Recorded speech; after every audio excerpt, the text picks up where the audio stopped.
Hi, good morning. എല്ലാവർക്കും ഇന്നത്തെ പുതിയൊരു വീഡിയോയിലേക്ക് സ്വാഗതം. അപ്പോൾ ഇന്ന് പെട്ടെന്ന് തോന്നിയൊരു ഇതാണ് കേട്ടോ, ഇന്നൊരു വ്ളോഗായിട്ട് എടുക്കാമെന്ന്. കാരണം എന്ന് വെച്ചാൽ ഇന്ന് അതായത് ഫെബ്രുവരി 16 അച്ചുവിൻ്റെ ബർത്ത്ഡേ ആയിരുന്നു കേട്ടോ. ഇതിപ്പോൾ വീഡിയോ എന്നാ വരുന്നതെന്ന് അറിയത്തില്ല. അപ്പം ഞാൻ വിചാരിച്ചു ഒരു കേക്ക് എടുക്കാം, പിന്നെ ചെറിയൊരു ബിരിയാണിയൊക്കെ വെക്കാമെന്നൊക്കെ വിചാരിച്ചു. എന്തായാലും ഇതൊക്കെ വെക്കുമല്ലേ, അപ്പം ചെറിയൊരു വ്ളോഗായിട്ട് അങ്ങ് എടുക്കാമെന്ന് വിചാരിച്ചു. അപ്പം രാവിലെ ബ്രേക്ക്ഫാസ്റ്റ് അപ്പവും കടലക്കറിയായിരുന്നു. അപ്പോൾ അതൊക്കെ രാവിലെ റെഡിയാക്കി കഴിച്ചതിന് ശേഷം കേക്ക് റെഡിയാക്കാനായിട്ട് തുടങ്ങി കേട്ടോ. എന്താ പറയുന്നത്, അളവൊന്നുമില്ല. ഇപ്പം വന്ന് കേക്ക് ഉണ്ടാക്കി ഇപ്പം അളവൊന്നുമില്ലാതെ ഇങ്ങനെ അങ്ങ് ചെയ്യുകയാണ് കേട്ടോ. മൈദ മാത്രം അളന്നെടുത്തു. 1 കപ്പ് മൈദ എടുത്തു. പിന്നെ baking powder, light cocoa powder ആയിരുന്നു കേട്ടോ എൻ്റെ കയ്യിലിരുന്നത്. അപ്പോൾ അതും എടുത്തു. ഒരു 2-3 പ്രാവശ്യമൊക്കെ അരിച്ച് വെച്ചിട്ട് ഒരു 3 മുട്ട നന്നായിട്ട് ബീറ്റ് ചെയ്തു. പിന്നെ ആവശ്യത്തിന് പഞ്ചസാര പൊടിച്ചത് ചേർത്തിട്ട് നന്നായിട്ട് ബീറ്റ് ചെയ്ത് എണ്ണ ഒഴിച്ചതിന് ശേഷം പിന്നെ അത് നന്നായിട്ട് ബീറ്റ് ആയിട്ട് വന്നതിന് ശേഷം ആ ഒരു അരിച്ചു വെച്ചിരിക്കുന്ന ആ ഒരു പൊടിയും കൂടെ മൈദയും കൊക്കോ പൗഡറും കൂടെ ഒക്കെ മിക്സ് ചെയ്തിട്ട് നന്നായിട്ട് ഇതേപോലെ ഒരു സൈഡിലോട്ട് നന്നായിട്ടൊന്ന് മിക്സ് ചെയ്ത് കൊടുത്തു കേട്ടോ. മിക്സ് ചെയ്ത് ബാറ്ററൊക്കെ റെഡിയായി. ഒരു ചോക്ലേറ്റ് കേക്കായിരുന്നു ഉണ്ടാക്കാനായിട്ട് വിചാരിച്ചിരുന്നത്. ലൈറ്റ് കൊക്കോ പൗഡർ ആയതുകൊണ്ട് ഒരു ചെറിയൊരു കളറ് കുറവുള്ളതുപോലെ തോന്നി കേട്ടോ. എന്നാലും കുഴപ്പമില്ല. അപ്പോൾ പിന്നെ ബാറ്ററൊക്കെ റെഡിയാക്കി ബേക്ക് ചെയ്യാനായിട്ടൊക്കെ വെച്ചു കേട്ടോ. ബേക്ക് ചെയ്യാൻ ഓവൻ പ്രീ ഹീറ്റ് ചെയ്ത് വെച്ചിരുന്നതാണ്. അപ്പോൾ അതൊക്കെ വെച്ചിട്ട് ബിരിയാണി ഉണ്ടാക്കാനുള്ള ചിക്കനൊക്കെ അപ്പോഴേക്കും മേടിച്ചുകൊണ്ട് വന്ന് കഴുകി എടുത്തിട്ട് ഞാൻ വിചാരിച്ചു എല്ലാ പ്രാവശ്യവും ചിക്കൻ കറിയൊക്കെ വെച്ചിട്ട് അതിലോട്ട് റൈസ് വെച്ചിട്ട് ദമ്മടിക്കുമല്ലോ, ഇപ്രാവശ്യം ഒരു വെറൈറ്റിക്ക് ചിക്കൻ ഫ്രൈ ചെയ്തിട്ട് ബിരിയാണി ആക്കാമെന്ന് വിചാരിച്ചു. അപ്പോൾ അതിനായിട്ടുള്ള ചിക്കൻ ഫ്രൈ ചെയ്യാനായിട്ട് ചിക്കനിലോട്ട് മസാലകളെല്ലാം ചെയ്ത് ഒരു അരമണിക്കൂർ റെസ്റ്റ് ചെയ്യാൻ വെച്ചിട്ടുണ്ട്. ആ ഒരു സമയം കൊണ്ട് സവാള നന്നായിട്ട് വറുത്തെടുക്കാമെന്ന് വിചാരിച്ചു. അപ്പോൾ ആദ്യം തന്നെ സവാള നന്നായിട്ട് വറുത്തെടുത്തു. പിന്നെ അതിലേക്ക് ആ ഒരു എണ്ണയിലേക്ക് തന്നെ ചിക്കനും കൂടെ അങ്ങ് ഫ്രൈ ചെയ്ത് മാറ്റാമെന്ന് വിചാരിച്ചിട്ട്. എണ്ണ വെറുതെ വേസ്റ്റ് ആക്കണ്ടല്ലോ.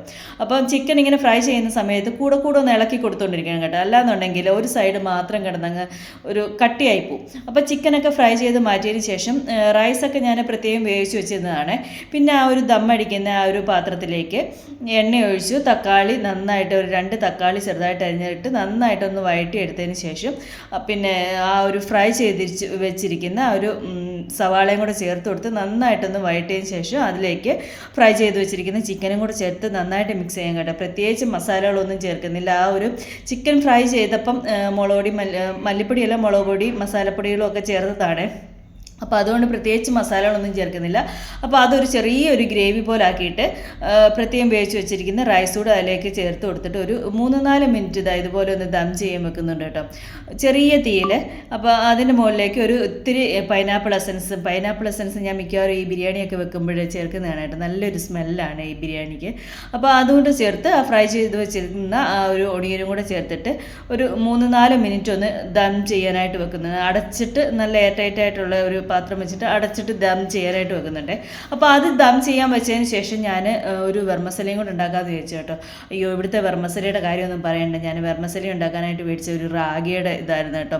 അപ്പോൾ അത് എത്ര പാലൊഴിച്ചിട്ടും അതങ്ങ് കുതിർന്നില്ല, ചോറ് പോലെ ആയി പോകുമായിരുന്നു കേട്ടോ. അപ്പോൾ അതിലേക്ക് എൻ്റെ കയ്യിൽ കാഷ്നട്ടും കിസ്മിസും ഒന്നും ഇല്ലാത്തതുകൊണ്ട് ഞാൻ കപ്പലണ്ടി ഫ്രൈ ചെയ്തിട്ടു, നെയ്യിൽ കപ്പലണ്ടി ഫ്രൈ ചെയ്തിട്ടു. അപ്പോഴേക്കും എല്ലാവരും കുളിച്ച് റെഡി ആയിട്ട് വന്ന് കഴിക്കാനായിട്ട്. അപ്പം നല്ല അടിപൊളി ചിക്കൻ ബിരിയാണി ആയിരുന്നു കേട്ടോ. എല്ലാ പ്രാവശ്യം ഉണ്ടാക്കുന്നതിനേക്കാട്ടിലും എനിക്കല്ല എല്ലാവർക്കും നന്നായിട്ട് ഇഷ്ടപ്പെട്ടു. നല്ല ചിക്കൻ ബിരിയാണി ആയിരുന്നു. ഒരുപാട് നാളായി ഇതേപോലെ കൂടെ ബിരിയാണി വെക്കുമെങ്കിലും പക്ഷെ ആദ്യമൊക്കെ ഉണ്ടാക്കിയതിൻ്റെ ആ ഒരു ടേസ്റ്റ് ഒന്നും ഇപ്പം വന്ന് ഉണ്ടാക്കിയിട്ട് വരുന്നില്ലായിരുന്നേ. അപ്പോൾ അതുകൊണ്ടാണ് ഞാൻ ഇപ്രാവശ്യം ഇങ്ങനെ ഒന്ന് വെച്ച് നോക്കാമെന്ന് വിചാരിച്ചത്. പക്ഷെ നല്ല ടേസ്റ്റ് ആയിരുന്നു. അതിൻ്റെ കൂടെ സലാഡും ഉണ്ടായിരുന്നു, പപ്പടം ഇല്ലായിരുന്നു കേട്ടോ. പപ്പടം പൊള്ളിക്കാനായിട്ട് നോക്കി പപ്പടം എല്ലാം തീർന്നു പോയി. പിന്നെ നാരങ്ങാച്ചാറും സലാഡും ചിക്കൻ ബിരിയാണി ഉണ്ടായിരുന്നു. അപ്പോൾ അത് ഞങ്ങളിന്ന് കഴിച്ചു. നല്ല ടേസ്റ്റ് ഉണ്ടായിരുന്നു. അങ്ങനെ ബിരിയാണിയൊക്കെ കഴിച്ച് കഴിഞ്ഞതിന് ശേഷം വെർമസലി കഴിക്കാൻ എടുത്തു കേട്ടോ. അപ്പോഴേക്കും അതങ്ങ് നന്നായിട്ടങ്ങ് കുറുകിപ്പോയി കേട്ടോ. അങ്ങനെ പക്ഷേ ടേസ്റ്റിനൊന്നും വലിയ വ്യത്യാസമില്ല. അത് നന്നായിട്ടങ്ങ് ഒരുപാട് പാല് ചേർത്തങ്ങ് കുറുകിപ്പോയി. റാഗിയുടെ ആയിരുന്നു തോന്നുന്നു കേട്ടോ.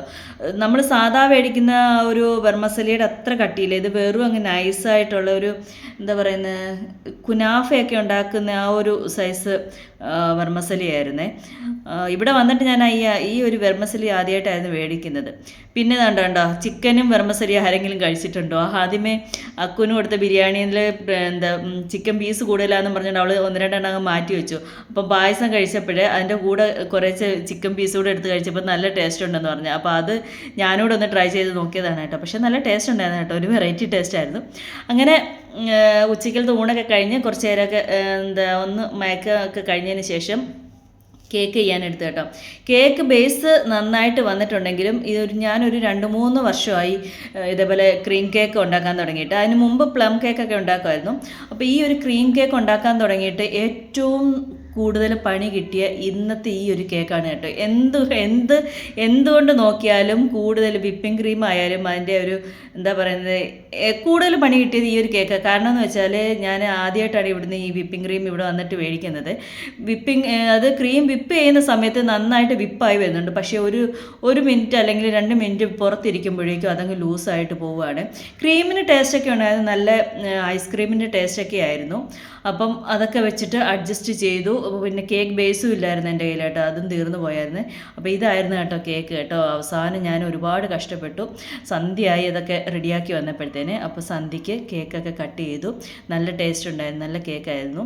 അപ്പം ഇതായിരുന്നു ഇന്നത്തെ ബർത്ത്ഡേ സ്പെഷ്യൽ ചെറിയ വ്ളോഗ്. അപ്പോൾ വീഡിയോ ഇഷ്ടപ്പെട്ടാൽ ലൈക്ക് ചെയ്യാനും ഷെയർ ചെയ്യാനും കമൻറ്റ് ചെയ്യാനും മറക്കരുത്. ആദ്യമായിട്ട് കാണുന്നവരൊക്കെ ഉണ്ടെങ്കിൽ ഒന്ന് സപ്പോർട്ട് ചെയ്തേക്കണേ, ഒന്ന് സബ്സ്ക്രൈബ് ചെയ്തേക്കണേ. അടുത്ത ഒരു വീഡിയോ കാണുന്നവരേക്കും ബൈ ബൈ.